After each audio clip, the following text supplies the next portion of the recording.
السلام عليكم ورحمة الله. أشهد أن لا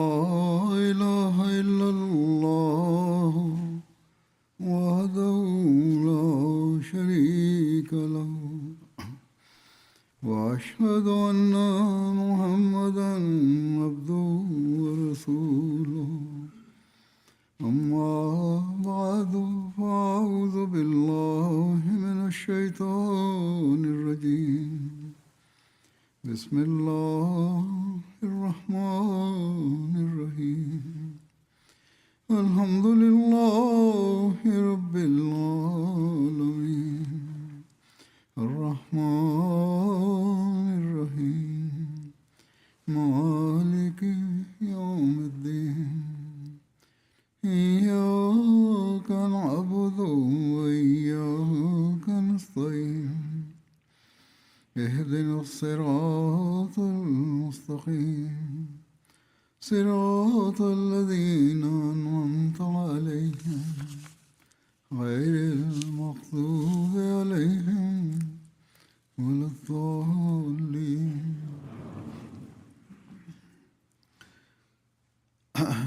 حضرت صلی اللہ علیہ وسلم کے حوالے سے توحید کا ذکر ہو رہا تھا، سیرت کے حوالے سے آپ کی. د رسول کریم صلی الله علیه وسلم په حواله د توحید ذکر روان وو، د هغوی د سیرت په حواله. د مکې د فتح په وخت د بوتانو د راغورځولو چې کوم تفصیل هغه په تېرو خطبو کې بیان شوی دی. دا هر څه هغوی د خدای پاک د توحید د اعلان په تور کړي وو چې د کومو بوتانو تاسو عبادت کوئ د هغوی خو دا حل دی. نو موږ دا ولیدل چې د مکې ګیر چاپېره د مشرکانو چې کوم لوی لوی بوتانو لکه منات، عزا، سوا وغیره دا ټول راغورځولي شوي وو. په دغه حواله د طایف د خلکو چې کوم بوت و د لات دغې باره کې یو روایت داسې ملاویږي چې د طایف خلکو خپل بوت د لات باره کې چې ورته به هغوی رب به ویل، یعنې دیوي، دا عرض کړی و چې تر 3 کالو پورې دا د مات نه کړی شي. د رسول کریم په خدمت کې دا عرض کړی و. د رسول کریم صلی الله علیه وسلم د توحید دپاره چې کوم غیرت و، نو هغوی دا مداهنت قبول نه کو. نو د طایف خلکو بیا عرض وکړو چې تر 1 کاله پورې به راغورځوئ، خو رسول کریم بیا هم انکار وکړو. نو هغوی ویل چې زه 1 میاشت پورې مه راغورځوئ، اجازت ورکوئ چې خلک د په اسلام کې داخل شي. بې وقوفه چې کم خلک دي او ښځې دا د دې د راغورځولو په وجه اسلام نه د لرې نه شي. خو رسول کریم صلی الله علیه وسلم د دې رخصت هم ورنه کو، او حضرت ابو سفیان او حضرت مغیره بن شعبه هغوی لېږلي وو او دا بوت یې راغورځولی وو. د هغوی د توحید لپاره چې کم غیرت و، نو هغې دا خوښ نه کو چې په څه صورت کې دا بوت پاتې دی وي اوس چې اسلامي حکومت قایم شوی دی. ابوالحیاج اسدي دا روایت دی چې هغې وایي چې ما ته حضرت علی بن ابي طالب وایي چې زه ته هغه کار له ونه لېږم چې کوم کار له رسول کریم زه لېږلی وم، هغه دا چې یو بوت هم ته پرېږده دی او راغورځی به یې، او داسې قبر چې رابره شوي وي دا هم پرېږده دی، هغه به هم برابر کړي. ولې؟ ځکه چې دا هر څه د توحید نفي کوونکي څیزونه دي او اسلامي حکومت کې دا هېڅ چېرې هم نشي زغملی کېدی. خو افسوس دا دی چې نن سبا د مسلمانانو یو لوی شمېر دی او چې د قبرونو د عبادت او د دې ته سجدې کول او د خدای پاک نه غوښتو په ځای دغه قبرونو کې چې کوم ښخ زبرګان دي هغې نه غواړي او دې باره کې انتهایي مبالغه هم کوي. دې کې هیڅ شک نشته چې نبي پاک صلی الله علیه وسلم د توحید د قیام لپاره د مکې د مشرکانو په شان یو طاقتور قوم سره مقابله کړې وه. او اخر هغوی خانه کعبه د 300 بوتانو نه پاکه کړې وه خو ورسره هغوی هغه خلکو چې اسلام قبول کړی وو د هغې په زړونو کې د توحید د قیام لپاره یو عظیمه بابرکته جهاد فرمایلی وو او د خپل د قوت قدسي په طفیل د توحید سره مینه لرونکي یوه ډله هغوی قایمه کړې وه رسول کریم صلی الله علیه وسلم د خپلو صحابهو دومره په لطیف او په ښه انداز کې تربیت فرمایلی وو چې د شرک شک هم د چا په سوچ کې نه پیدا کېدو او دې لپاره هغوی صحابه د دغې خبرې نه منع کړي وو چې هغوی د نبی کریم صلی الله علیه وسلم په تعریف کې د هغوی په ستاینه کې داسې مبالغه وکړي د حضرت ابن عباس روایت دی چې هغوی حضرت عمر اوریدلی چې هغوی په منبر ولاړ وو دا یې وی چې ما رسول کریم صلی الله علیه وسلم اوریدلی چې هغوی فرمایل چې زما په تعریف کې مبالغه مه کوئ لکه څنګه چې عیسایانو د ابن مریم په تعریف کې مبالغه کړې وه زه خو صرف د خدای بنده یم او تاسو وایئ چې راته وایئ چې د خدای بنده او د هغه رسول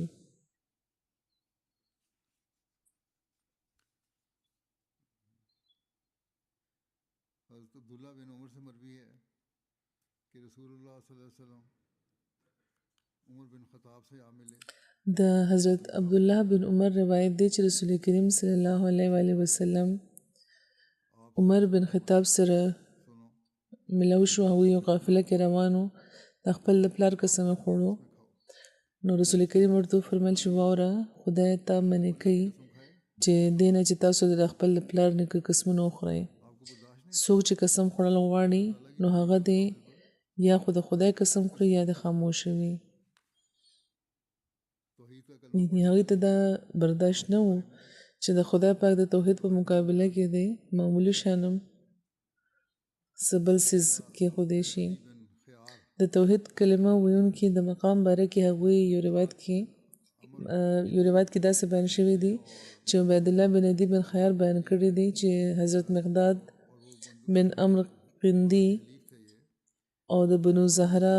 حلیف یعنې دی د بنو زهرا حلیف وو او هغو خلکو کې شامل وو چې رسول کریم صلی الله علیه وسلم سره په بدر کې شامل وو نو هغوی وایي چې هغوی رسول کریم ته عرض کړی و چې دا راته وایي چې که کافرانو کې یو تن سره زما مقابله وشي موږ دواړه په جنګ شو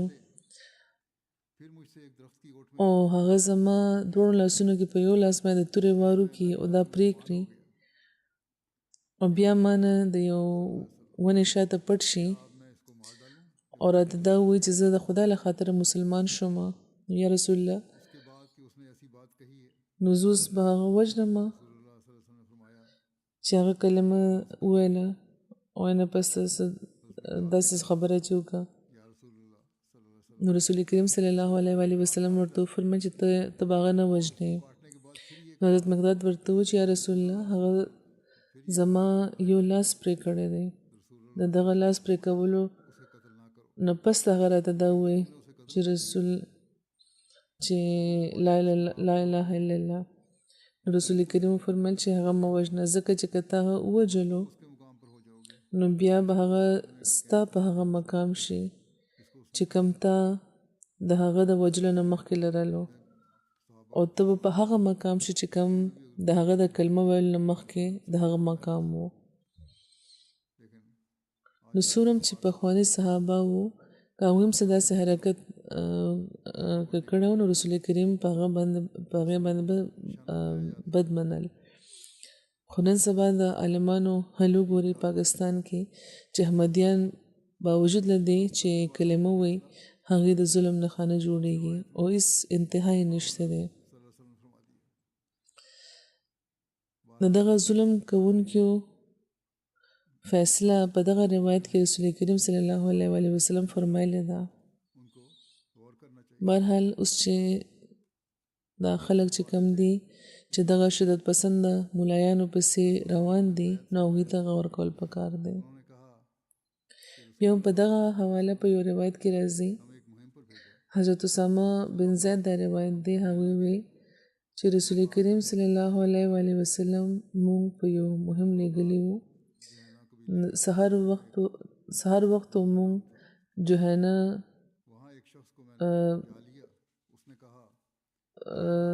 علاقه وه د جوهینا عرقات هلته ورسېدو دا د جوهینا قبیلې یو کلی و هلته یو تن وی ما ونیوو نو هغه و چې لا اله الا الله خو ما پې نیزه وواله او دې په دې زما زړه کې یو خلش پیدا شو ځکه چې لا اله الا الله هغه ویلي وو بیا مو وجلو نو ما د دې ذکر رسول کریم ته چې وکړو نو رسول کریم وفرمیل چې آیا هغه لا اله ویلي وو بیا هم ته هغه ووجلو ما ورته عرض وکړو چې یا رسول الله دا خو هغه د وسلې د ویرې ویلي وو نو رسول کریم راته وفرمیل چې تا ولې د هغه سینه نه زړه نه څیرلو چې تا دا کتلې وې پوه شوې وې په دې چې هغه دا د زړه نه ویلي وو که نه او رسول کریم بار دا خبره کوله تر دې چې زما زړه کې دا خواهش پیدا شو چې کاش که ما نن اسلام قبول کړی وی بیا یو روایت کې راځي چې جابر نه دا روایت دی چې نبی کریم صلی الله علیه و آله وسلم له یو تن راغله وی چې یا رسول الله صلی الله علیه و آله وسلم هغه کم دو څیزونه دي چې جنت او جهنم په واجب کیږي نو هغوی فرمایل چې څوک چې په دغه حال کې وفات شو چې د خدای شریک یو څیز هم نه جوړولو نو هغه په جنت کې داخلیږي او چې کم تن وفات شو په داسې حال کې چې هغه د خدای پاک شریکان جوړول نو هغه په اور کې داخلیږي محمود بن لبید بیانوي چې رسول کریم صلی الله علیه و آله وسلم فرمایل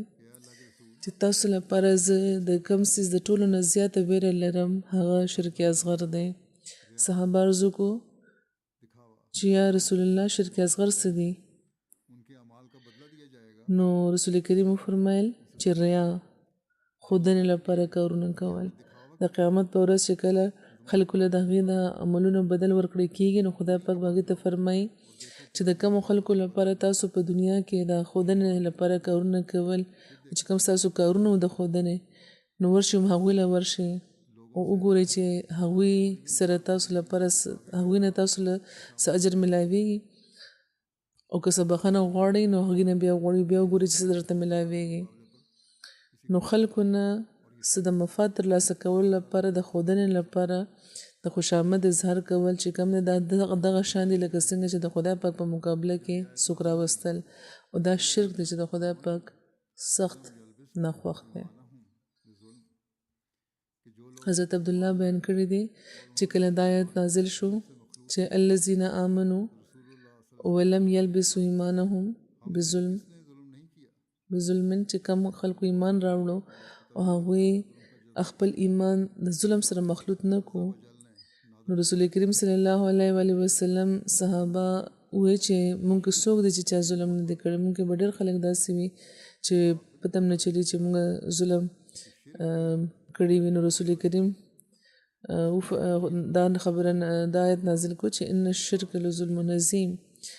چې یقینا شرک ډېر لوی ظلم دی دا د خدای پاک له طرفه دا جواب راغلو چې شرک چې کوم دی هغه ډېر لوی ظلم دی نو د خدای پاک نه علاوه بل په هر څیز باندې انحصار کول دا شرک دی په باریکۍ موږ ته کتل پکار دی چې د شرک ساړه خو موږ نه لرو ځکه چې دا یو ډېر لوی ظلم دی او د دې په شرح کې بخاري کې چې کوم زموږ چاپ دی شاه صاحب حضرت ولی الله شاه صاحب چې کوم د تشریح شرح لیکلی ده هغې کې هغوی لیکلي دي چې ان الشرک لظلم عظیم د ظلم معنی دی وضع شین فی غیر موضعه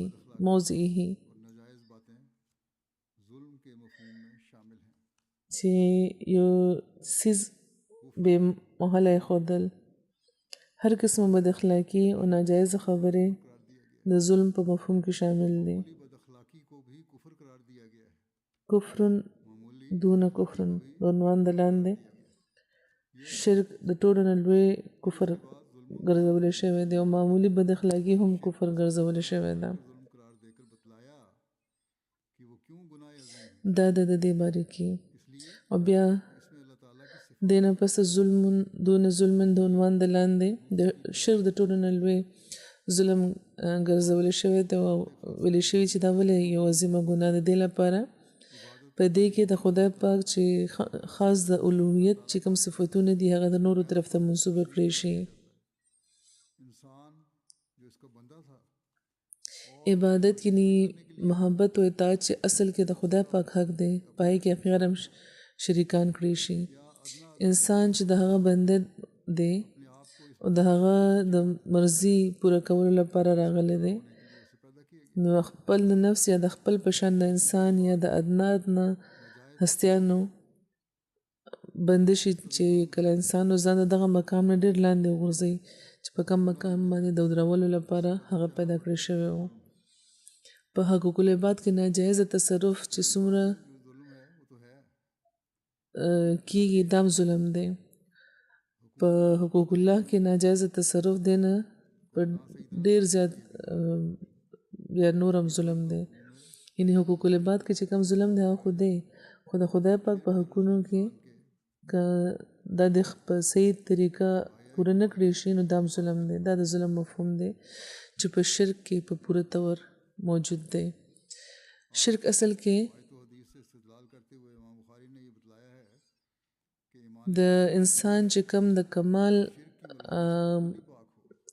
غایت دی دا بربادون کې دی. امام بخاری دا آیت او د حدیث نه په استدلال دا ویلي دي چې کامل ایمان هغه دی چې د شرک د ملاوت نه بیخي پاک وي. اولئک لهم الامن وهم مهتدون چې کامل ایمان او هدایت د داسې خلکو برخه ده چې په ایمان کې څه قسمه شرک او د ظلم ملاوت نه وي او ایمان تر هغې نه مکملېږي تر څو چې یو طرف ته صالح اعمال ورسره نه او بل طرف ته هر قسمه د ظلم نه خالی نه. ځکه چې شرک او ګناه او هر قسمه کفر دا ناقصه کی مسلسل نو دا په توحید باندې د قیام او د شرک نه د پاکېدو معیار دی چې رسول کریم صلی الله علیه و وسلم موږ ته ښودلی دی. ابو هریره بیان کړی دی چې رسول کریم صلی الله علیه و وسلم فرمایل خدای پاک فرمایي ابن آدم زما تکذیب وکړو او دا د لپاره مناسب نه وو هغه ما ته کنځلې وکړي او دا د لپاره مناسب نه وو او چې کوم زما دغه له طرفه زما تکذیب دی هغه دغه دا وینا ده چې زه هغه بیخي بیا نه پیدا کوم. یعنی بل جهان نه پس چې کوم دا انکار کوي لګیا دی نو د بل جهان چې انکار کوي نو دا د خدای پاک تکذیب دی. همدغه شان لکه څنګه چې ما دا وړومبي ځل پیدا کړی و او چې کوم دغه له طرفه ما ته کنځلې دي نو هغه دغه دا وینا ده چې د ځان له یو زوی جوړ کړی دی حالانکه زه بې نیازه یم. زه نه پیدا شوی یم او نه زما څوک پلار شته نه مې زوی او نه زما څوک همسره دی او دغه په صفتونو کې هېڅوک هم د هغه شریک نشته. دا د سوره اخلاص په وضاحت کې یو ځای کې حضرت مسیح موعود علیه السلام دا فرمایي چې خدای پاک فرمایي چې الله الصمد خدای پاک هغه هستی ده چې ټولې محتاج دي او هغه په خپله د هېچا محتاج نه دی. هغې فرمایي چې دا چې کوم مختصره عبارت دی چې د یو سترم پوره نه دی دې کې دا کتل پکار چې څونه په لطافت او په عمدګۍ هر قسمه شراکت نه د خدای پاک د وجود پاکېدل بیان شوي دي. خدای پاک د هر قسمه شرکونو نه پاک کړی دی. دغه چې کوم آیت دی د دې تفصیل دا دی چې د عقل په لحاظ شرک د څلور قسمه دی. که د عقل په لحاظ ورته ګوري کله د شمیر په لحاظ وي کله د مرتبه په لحاظ وي د چا مرتبه اوچته کله په نسب کې وي خانداني نسب کله په فعل او په تاثیر کې د کار په لحاظ دغه د نتیجو په لحاظ. نو په دغه صورت کې دغه څلورو قسمونو د شرک نه د خدای پاک پاکېدل بیان فرمایلی دي. په دغه آیت کې په وضاحت دا ویلي دي چې هغه په خپل عدد کې یو دی یعنی 2 یا 3 نه دی هغه صمد دی او هغه خپل د وجود د مرتبه په لحاظ هم انفرادیت لري، محتاجلی دی وجوب او په محتاجلی کېدو په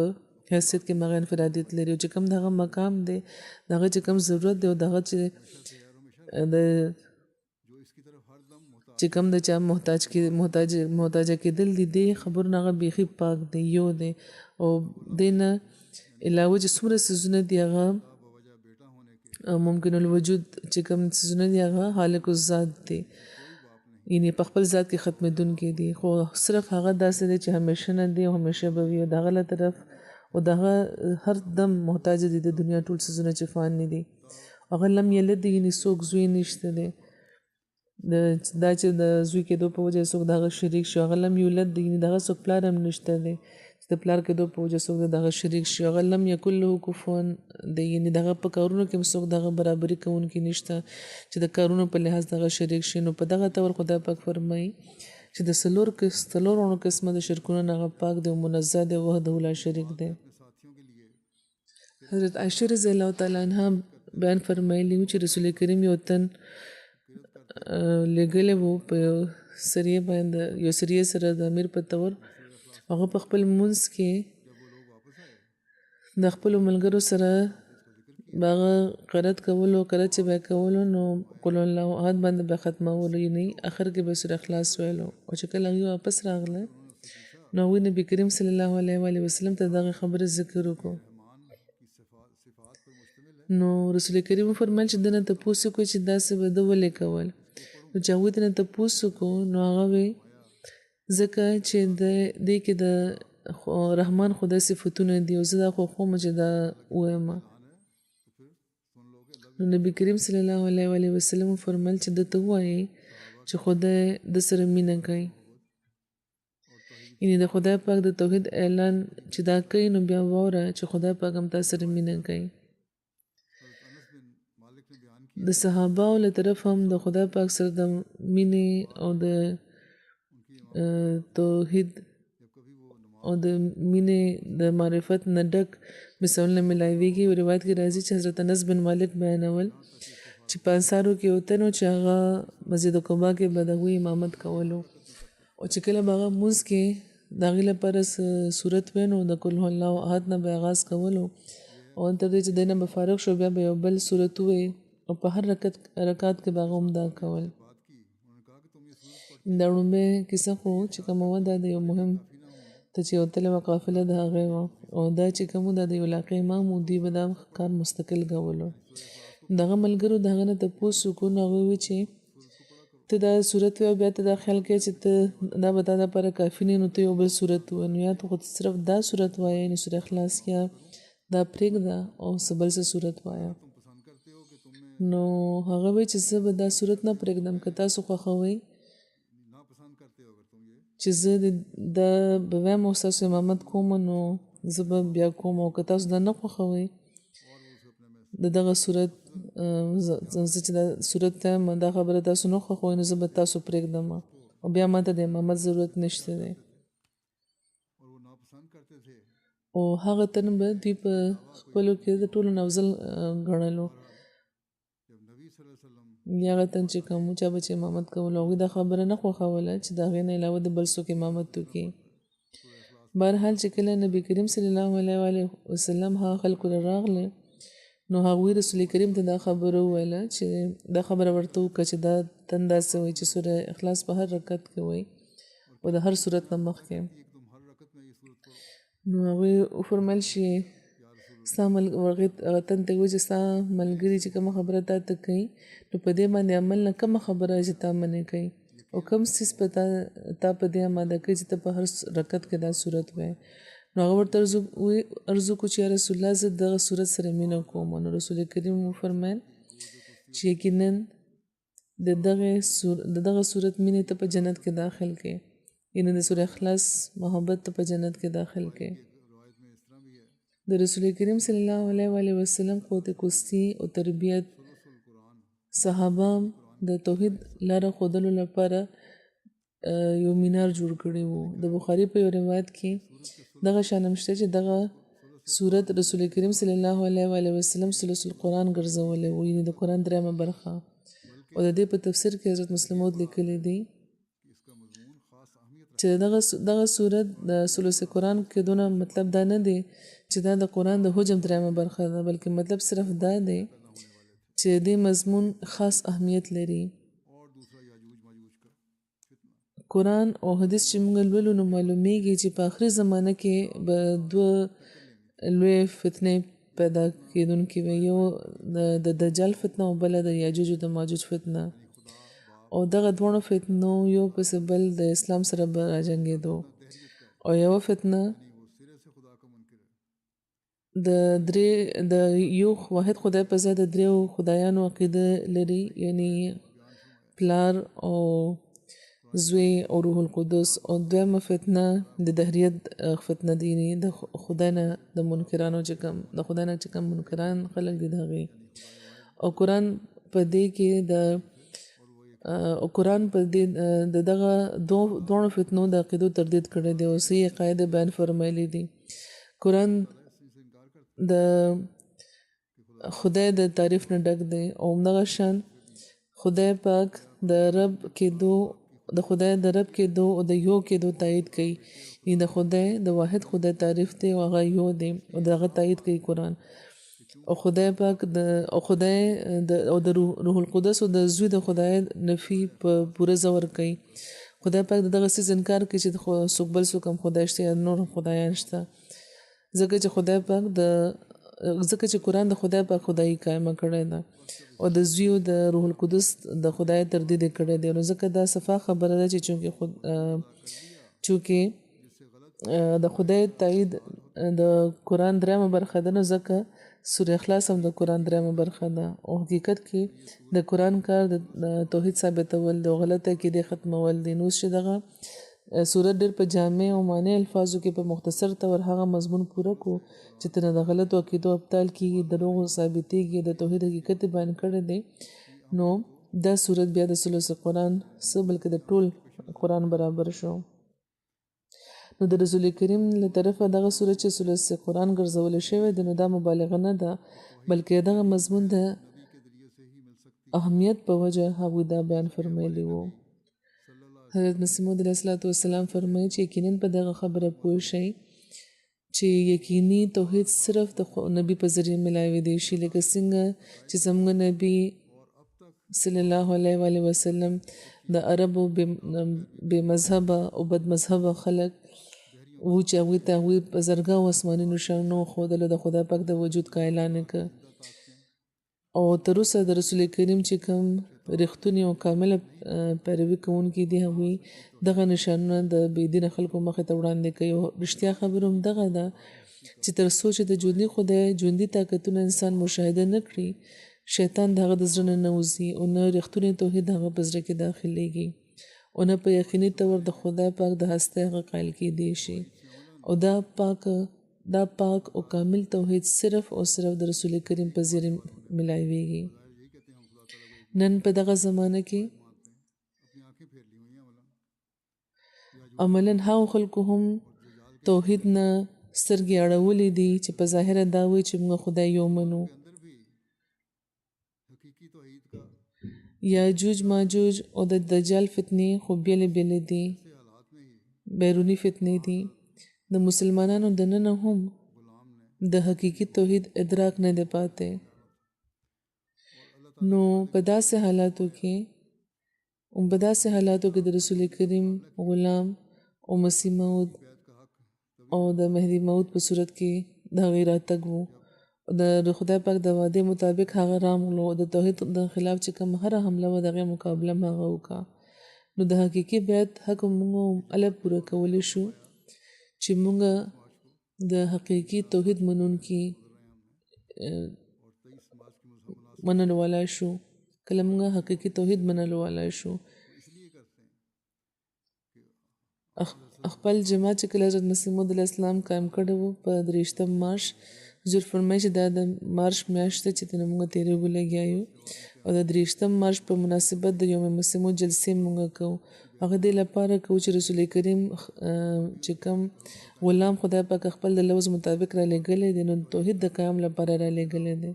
او چې کله هغوی خپل جماعت قایم کو نو د هغې په بیعت ته چې موږ راغلو نو موږ دا لوز کړی دی چې موږ به همیشه په توحید باندې قایم پاتې کیږو او د حقیقي توحید حق به مله پوره کیږي چې کله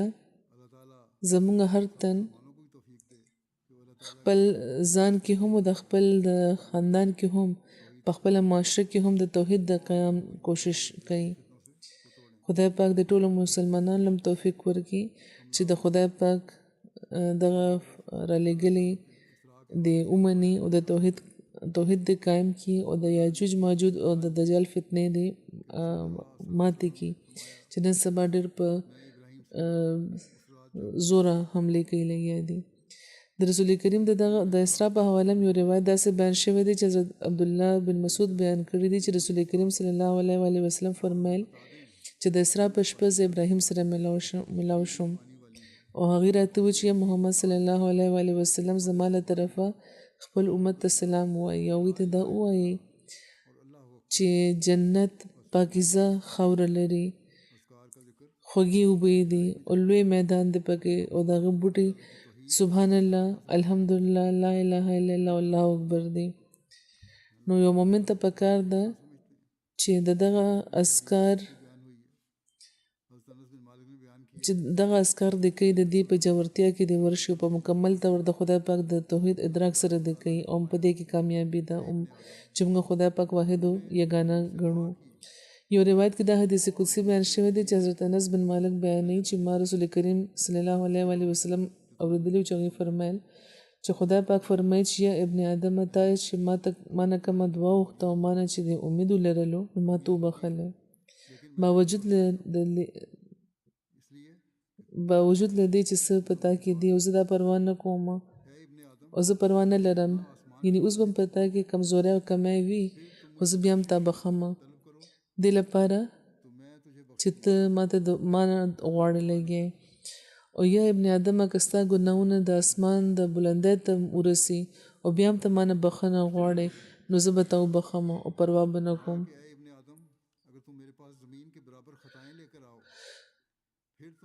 چې ګناهونه چې څومره مې زه به بخم پروا نه لرم خدای پاک مالک دی بخلی شي. فرمایي چې یا ابن آدم که ته مال راغلی د ځمکې برابر خطاونو سره او ما سره ملاو شي او په داسې حال کې ما سره ملاو شي چې تا ما سره څوک شریک نه ګرځولی نو زه به د دې برابر مغفرت تعالی راوړم. د ځمکې د برابر خطاونه هم که وي ستا ګناهونه دي وي خو که شرک دی که نه دی کړی او زما ویره لري او زما د توحید اعلان دی کولو او د عمل کوشش هم نو زه به تا وبخم مغفرت به درته وبخم. نو ټول خطاونه ټول ګناهونه خدای پاک بخي هغه وخت چې کله انسان په عاجزۍ هغه له ورشي خو شرط یې دا دی چې شرک یې نه کړي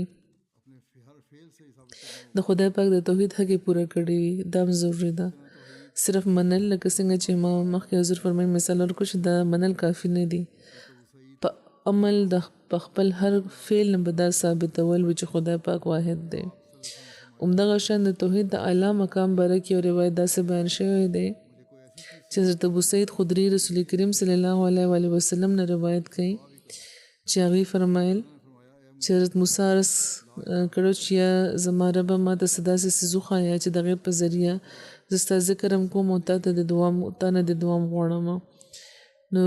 خدای پاک ورته وفرمیل چې موسی ووایه لا اله الا الله. حضرت موسی ورته عرض وکړو چې زما خدایه ستا ټول بندګان هم دا وایي لا اله الا الله دا خو ټول وایي نو خدای پاک وفرمیل چې بیا ورته دا وفرمیل چې لا اله الا الله ووایه. حضرت موسی وویل چې تا نه بغیر بل څوک معبود نشته یا زما ربه زه خو داسې یو څیز غواړم چې خاص ما لپاره وي نو خدای پاک ورته وفرمیل چې موسی که ته دا وواړه اسمانونه او د هغې اوسېدونکي او ما نه علاوه او د وواړه ځمکې په یو په تله کې یو خوا کېښودی شي او ما نه بغیر چې باقي هر څه دي ټوله دنیا او ټول و اسمانونه و ځمکې او بیا د لا اله الا الله په تله کې به بل طرف ته کې خودي شینو لا اله الا الله ور باندې بدرونی یعنی زما کو اسمان او د دې چې څومره موجودات دي او کوم آبادی دي کوم نه کې دي کدا یو خود کې دی لا اله الا الله بل طرف ته نو لا اله الا الله ور باندې درونوي او حضرت مسیح موعود اسلام د یو اعتراض په جواب کې د لا اله الا الله چې کومه کلمه ده دغه حقیقت چې کوم دغه تشریح فرمایله دا فرمایي چې د رسول کریم دا تعلیم دی چې لا اله الا الله محمد رسول الله د دې په وینا ګناهونه ختم شي دا بیخي رښتیا خبره او دا واقعي حقیقت دی چې څوک چې خدای پاک واحد الله شریک ګڼي او ایمان راوړي چې رسول کریم صلی الله علیه وسلم کو هم هغه قادر او یکتا چې کم دی هغه را لګلې دي نو بهشکه دغه په دغه کلمه هغه دغه ختمو شي نو هغه به نجات بیا مومي او د اسمان د لاندې د چا په خودکشي نجات نشته دی بیخي نجات بیخي نشي کېدی خو دین زیات هغه نه زیات لیونی به څوک وي چې داسې خیال هم کوي خو خدای پاک واحد الله شریک ګڼل او داسې مهربان ګڼل چې هغه ډېر په رحم دنیا د گمراهۍ نه خلاصولو لپاره خپل رسول را لېږلی چې نامه محمد مصطفی صلی الله علیه وسلم دا یو داسې اعتقاد دی چې په دې باندې چې انسان یقین وکړي د روح تاریکي پې لرې شي او نفسانیت ترې نه لرې شي او د دې په ځای توحید راشي او آخر د توحید زبردست جوش په ټول زړه باندې محیط شي او په دغه جهان کې بهشتي ژوند شروع شي ولکه څنګه چې تاسو ګورئ چې د نور پر راتلو ظلمت نشي قایم پاتې کېدی همدغه شان چې کله لا اله الا الله د لا اله الا الله نوراني پرتاو چې کله په زړه باندې راپریوځي یعنی سورې نوراني سورې چې په زړه باندې راپریوځي نو نفساني چې کومه تاریکي ده دغه جذبات بالکل د معدوم په شان شي او د ګناه حقیقت دینه بغیر بل نشته چې د سر کشي چې کومه په ملاوت نفساني جذبات چې کوم یا راپارېدلي وي او د دې په مطابق چې کوم د مطابقت حالت دی هغه باندې او د یو تن نامه ګناهګار کې خودي شي او چې کوم بل عمل کوي نو دا تن هغه ګناهګار شي او د لا اله الا الله چې کوم معنی د عربو د لغت مطابق استعماليږي نو دغه هغه دای چې لا مطلوب لي ولا محبوب لي ولا معبود لي ولا متاع لي الا الله یعنی د خدای نه بغیر بل څوک زما مطلوب نشته محبوب نشته معبود نشته او متاع نشته دی چې زه ورپسې روان شم اوس ظاهره ده چې دا معنی د ګناه حقیقت د ګناه چې کوم اصل منبع دغه نه بیخي په بل طرف دی چې کوم تن دغه معنی د زړه په اخلاص دغه معنی له د زړه په اخلاص خپل ځای ورکړي نو دا خبره د غور کون کې د غور قابل ده چې څوک چې دغه خبره د زړه په اخلاص کوي په زړه کې ورلځه ورکړي نو به ضرور د مخالف چې کوم مفهوم دی دغه به دغه زړه نه بیخي وځي او بل څه خبره به دغه دننه پاتې نشي ځکه بیا هغه د خدای پاک په حکمونو باندې عمل کوي دغه د توحید قائل وي ځکه چې ضدین دوه مختلف څیزونه په یو ځای کې نشي راغونډې دي نو چې کله نفساني جذبات بیخي وته نو دا هغه حالت دی چې ورته ریښتونه پاکیزګي هوږي کی راسبازي ویل کېږي د خدای پاک را لګلي باندې ایمان راوړل چې د کلمې د دویم جز مفهوم دی د دې ضرورت دا دی چې د خدای پاک په کلام باندې ایمان ترلاسه شي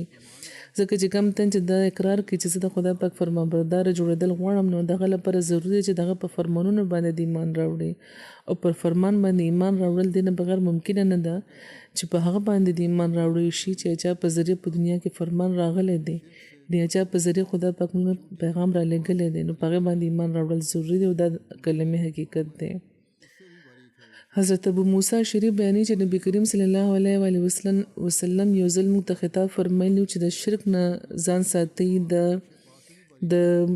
چینجی د میګي د خپې د نقش نم زیات باریک سیز دی یعنی د میګي چې کوم خپه ده دا غینم ده باریک دی دا شرک نو وینو کې ورته چې رسول کریم ته چې یا رسول الله موږ دې نه څنګه ځان وساتو په داسې حل کې چې هغه د میګي د خپې د نقش نم باریک دی نو ورته فرمایي چې تاسو دا دعا کوئ چې اللهم إنا نعوذ بك من أن نشرك بك شيئا نعلمه ونستغفرك لما لا نعلمه. یعنی یا خدایا موږ ستا پناه ته راځو هغې خبرې نه دې خبرې نه چې لکه ستا څوک شریک وو او په لا علمه کې هم داسې کولو نه موږ ستا د بخشش طلبګاره یو همیشه مدد غواړئ د خدای نه. حضرت عبدالرحمن بن ابزه بیانوي چې رسول کریم فرمایل چې هغوی به سهار پاڅېدل دا دعا به یې کوله چې اصبحنا الی فطرة الاسلام وعلى کلمة الاخلاص وعلى دین نبینا محمد صلی الله علیه وآله وسلم وعلى ملة ابینا ابراهیم حنیفا مسلما وما کان من المشرکین. چې موږ د اسلام د فطرت او د اخلاص کلمې په توحید او خپل نبی کریم صلی الله علیه وآله وسلم په دین او د خپل د پلار د ابراهیم په ملت چې موحد مسلمان وو او مشرکانو کې نو شامل دا سحر کو. یعنی سحر چې راپاسئ نو ټولو نه مخکې خدا پاک یادوئ. حضرت عبدالله بن مسعود بیانوي چې کله به ماښام شو رسول کریم به دا دعا کوله چې امسینا وامسى الملك لله والحمد لله لا اله الا الله وحده لا شريك له. چې مونږ او ټول جهان د خدای له خاطر دا ماښام کو او ټول تعریف د خدای پاک لپاره دی. د خدای پاک نه بغیر بل څوک معبود نشته، هغه یو دی او هیڅوک هم شریک نشته. عبدالله بن بريده اسلمي د خپل پلار نه روایت کوي چې هغه بیان کړی و چې نبی کریم صلی الله علیه و آله وسلم اوریدلی چې یو تن دعا کوله هغه دا وی چې خدای زه تا نه غواړم د دغه خبرې په ذریعه چې زه ګواهي ورکوم چې ته خدای او تا نه بغیر بل څوک عبادت لایق نشته او ته احد بے احتیاج یې. تا نه څوک پیدا دی او نه ته د چا نه پیدا یې او ستا هېڅوک هم همسر نه دي. نو رسول کریم چې دا واورېد نو یې فرمیل چې قسم مې د هغه هستی چې په لاس کې زما ژوند دی د خدای نه د اسم اعظم په ذریعه وغوښته او د دې په ذریعه چې کله دعا وکړي شي نو هغه دعا هغه قبلوي خدای پاک او چې کله د دې په ذریعه ته نه وغوښتی شي نو هغه ورکوي. او حضرت اسماء بنت امیس روایت دی چې رسول کریم ما ته فرمیل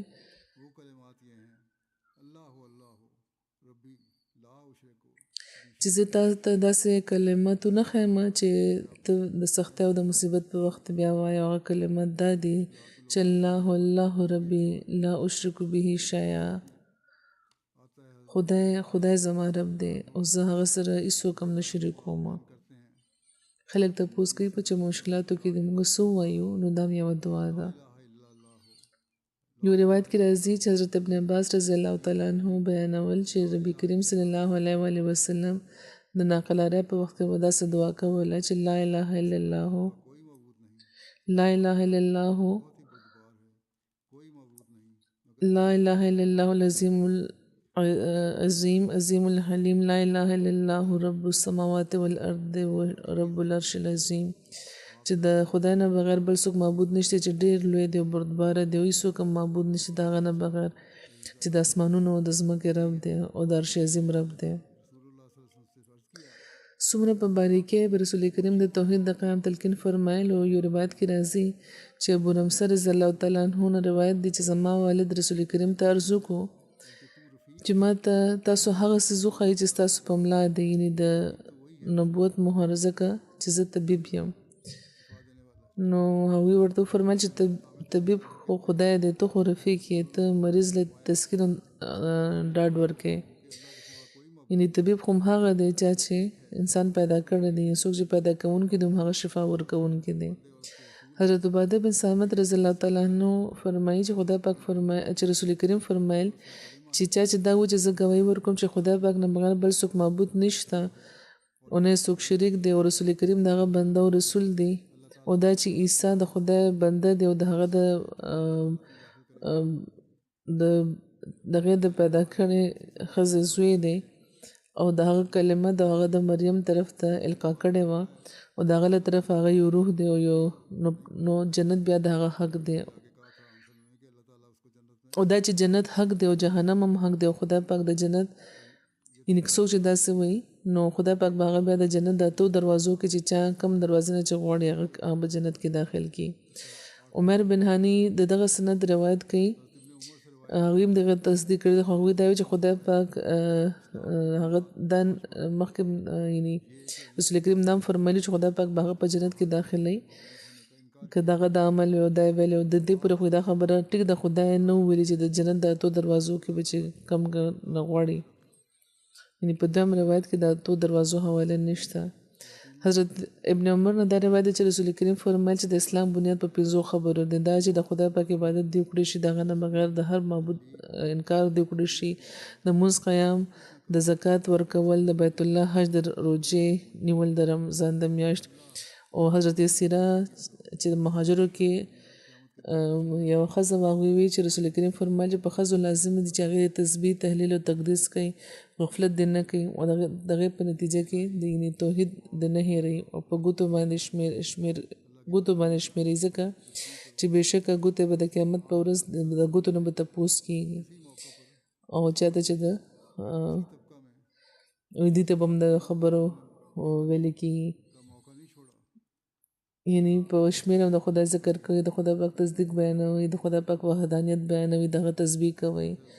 او رسول کریم صلی الله علیه وسلم په یو موقع په یو مجلس یو طبقه کې دغه خبره د امت په زړه کې د کېنولو موقع د امت د زړونو کې د کېنولو موقع نه وه پرېښې چې چېرته هغوی د خدای پاک د توحید او د هغه د عظمت د قیام نصیحت نه یې فرمایلی او په دغه حواله حضرت مسلم موعود یو ځای کې لیکي بلکې خطبه کې هغوی بیان کړي چې رسول کریم په دې باره کې دومره جوش لرلو چې د هغوی مخالفان مو به دغه خبره اعتراف کولو چې هغوی په ناسته پاسته په ګرځېدو په ولاړه هر وخت به هغوی خدای نوم اخیستو نو د فرانس یو مورخ لیکي او چې څوک هم وي یو مورخ دی چې هغه لیکي چې نور څه الزام هم تاسو په محمد صلی الله علیه وسلم لګوئ خو زما ته پای کې یوه خبره داسې ښکاري چې کله نه دا دنیا قایمه شوې ده بل تن کې نه ده لیدلی شوې او دا داسې خبره ده چې هغه دا چې کله نه هغه د نبوت اعلان کړی و یعنې رسول کریم چې کله نه د نبوت اعلان کړی و دا مورخ لیکي چې د هغه وخت نه واخله تر خپله مرګه پورې د یو لفظ و چې د هغه په ژبه و هغه د خدای نوم و د الله لفظ یعنې دا دغه یو شوق و یو جنون و چې خدای پاک به په خلکو مني او دا په دنیا کې ظاهروي نو هغه خلک چې رسول کریم دغه کار ته جنون وي چې هغوی به هر وخت خدای نامه خستول او نو هغوی هم د دغه خبرې قایل دي چې د رسول کریم د ټولو نه لوی او ړومبی او اهم کار خدای او د خدای پاک وحدانیت په خلکو منل و که جنون ورته وي خو دا هم هغه څیز دی چې کوم چې وروستو بیا خلکو کامل وګڼلو او که کامل نه وګڼلې نو کم از کم یقین خو کو که نه یې منلې نو دغه داسې تن بهرحال بد نشي کېدی چې شپه ورځ خدای کوي او د هغه د خدای پاک وحدانیت او د هغې صفتونه په خلکو باندې منلو شوقي ورته بهرحال رسول کریم دغه حالت نه همدا معلومیږي چې د هغوی او د ټولو نبیانو دنیا ته راتګ غرض همدا وي چې شرک د ختم کړي او د خدای پاک ذات د په خلکو باندې ومني او دغه وحدانیت د په دنیا کې خور کړي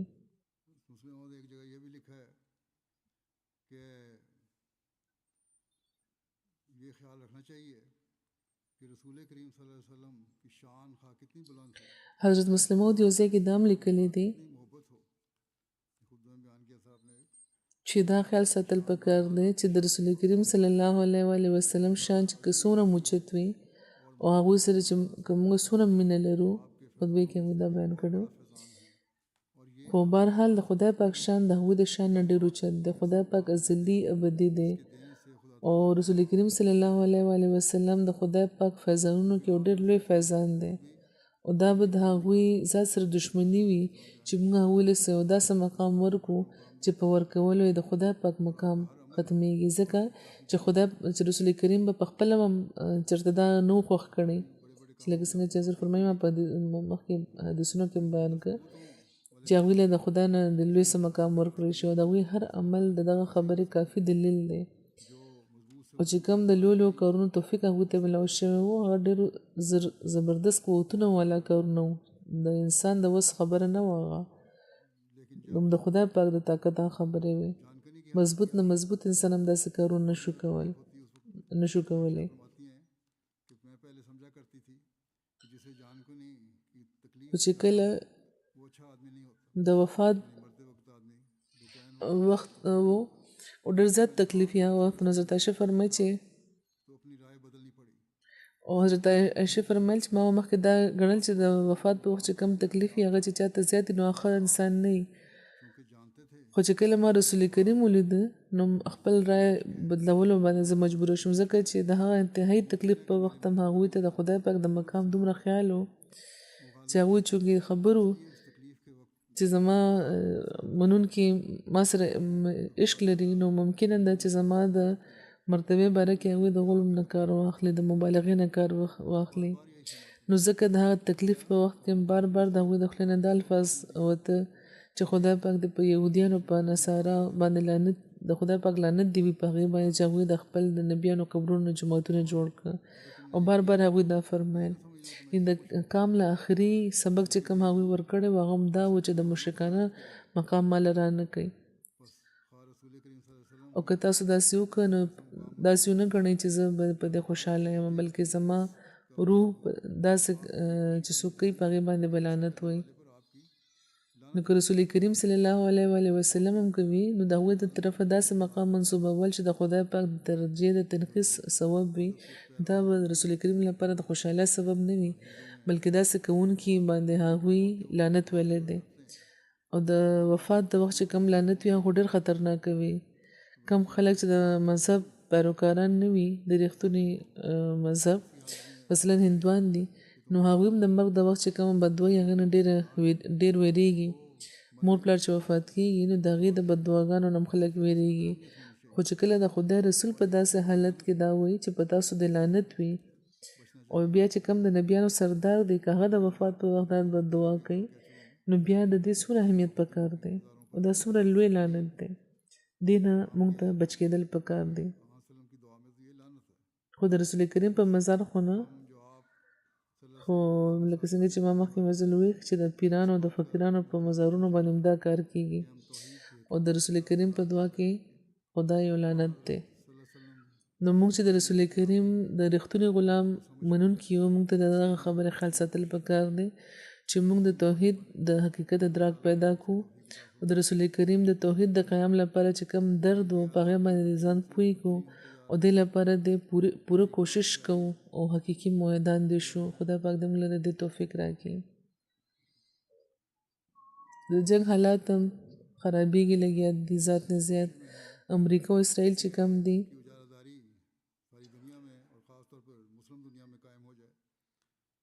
په دغه کوشش کې دي چې دغه اجاره د په ټوله دنیا کې قایم شي په خاص طور په مسلمانه دنیا کې لکه څنګه چې د اسرائیل سره د فلسطین جنگ چې کله شروع شو حمله چې کړې و نو ځل نو وخت دا ویلي وو چې اوس دغه علاقې بلکې د عربو ملکونو نقشه به بدله کړې شي نو دا د نقشې د بدلولو کوششونه دي او په کار ده چې مسلمانه دنیا دې په دې باندې پوه شي چې کم طرف ته دا خلک روان دي او د دوی یو کېدل څومره ضروري دي اورېدلی هم دي چې پاکستان د ایران او دغه ملکونو د سولې کوشش کوي لګیا دی امریکې سره بهرحال په منځ کې د عربو ملکونو نقصان روان دی نو پاکستان په دغه لحاظ کوشش کوي لګیا دی او په دې هم د ایران ځینې حلقې هغې بدځني لري چې دا غلطه ده هغوی بلکې تر دې الزام لګولی دی په ایران کې ځینو حلقو چې کومه تعلیم یافته خلک دي یا تجزیه‌نګاران دي چې د ایران د سرحد سره پاکستان خپل علاقه کې د امریکي فوجیانو له تربیت ورکوي لګیا دی مدد ورکوي لګیا دی یا داسې خلکو مدد کوي لګیا دی چې د ایران خلاف به جنګ کوي نو دا بیخي غلطه خبره ده پاکستان د دې تردید کړی دی دشمن دغه حالاتو نه فایده پورته کوي لګیا دی او بېچیني پیدا کول غواړي چې مسلمان ملکونه دي هېڅ چېرې هم د یو بل مددګاره نه شي نو دې لپاره د ډېرو دعاګانو ضرورت دی خدای پاک دې موږ ته په دغه لحاظ هم د دعاګانو توفیق راکړي او اسلامي ملکونو ته د توفیق ورکړي د وحدت په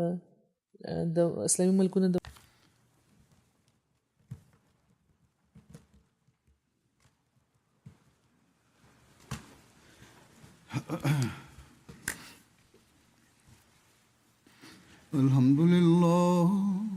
الحمد لله نحمده ونستعينه ونستغفره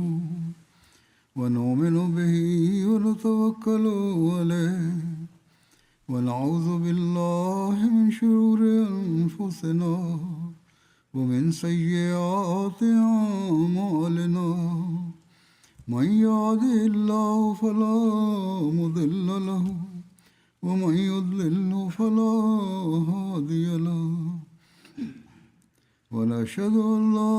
إله إلا الله